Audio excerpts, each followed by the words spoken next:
True history. True history. True history. Welcome to our True History channel. Alexander the Conqueror of the East. By the age of 30, he had created one of the largest empires in history, stretching from Greece to northwestern India. He was undefeated in battle and is widely considered to be one of history's greatest and most successful military commanders. Lineage and childhood of Alexander.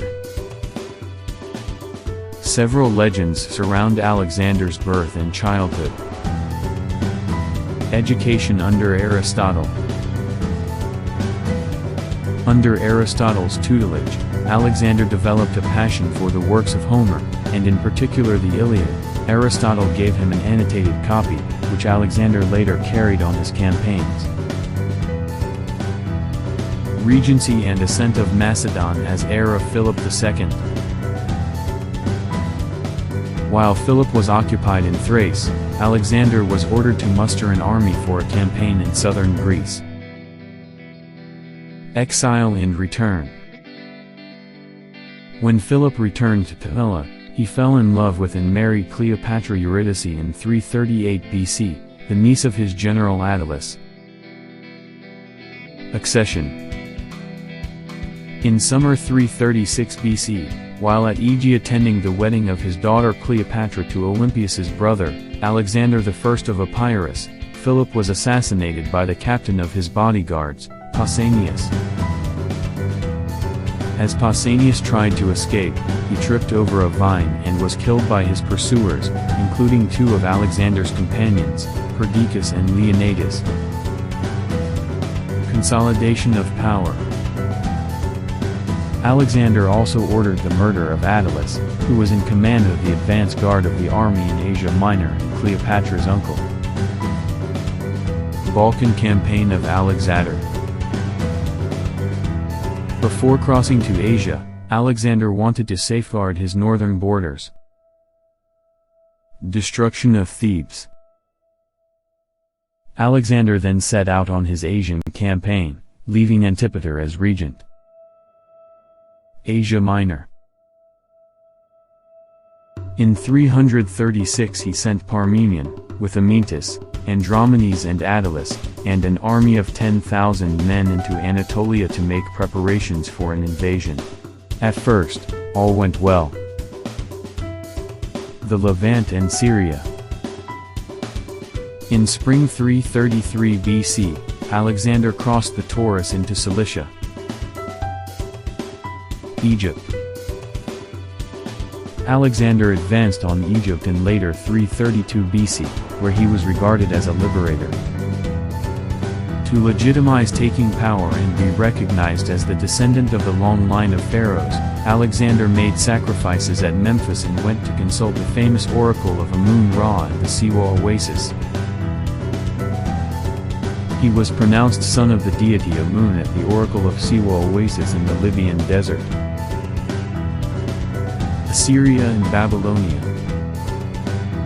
Leaving Egypt in 331 BC, Alexander marched eastward into Achaemenid Assyria in Upper Mesopotamia, now northern Iraq, and defeated Darius again at the Battle of Gaugamela. Darius once more fled the field, and Alexander chased him as far as Arbela. Persia.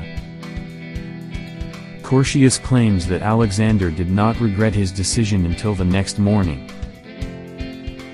Fall of the Persian Empire in the East. Alexander personally defeated the Scythians at the Battle of Jaxartes and immediately launched a campaign against Spidamenes, defeating him in the Battle of Gabai. Problems and plots. During this time, Alexander adopted some elements of Persian dress and customs at his court, viz., proskynesis, or symbolic kissing of the hand, or prostration on the ground, social superiors. This was one aspect of Alexander's broad strategy aimed at securing the aid and support of the Iranian upper classes. Alexander's conquest of Indian subcontinent. After the death of Spidemenes and his marriage to Roxana, Alexander turned to the Indian subcontinent. Omphis, Indian name Ampi, the ruler of Taxila, met him with valuable presents, placing himself and all his forces at his disposal. Alexander not only returned Ampi his title and the gifts and took part in the Battle of the Hydaspes and won the battle. After that victory, Ampi was sent by Alexander in pursuit of Porus, to whom he was charged to offer favorable terms. Porus surrenders to Alexander.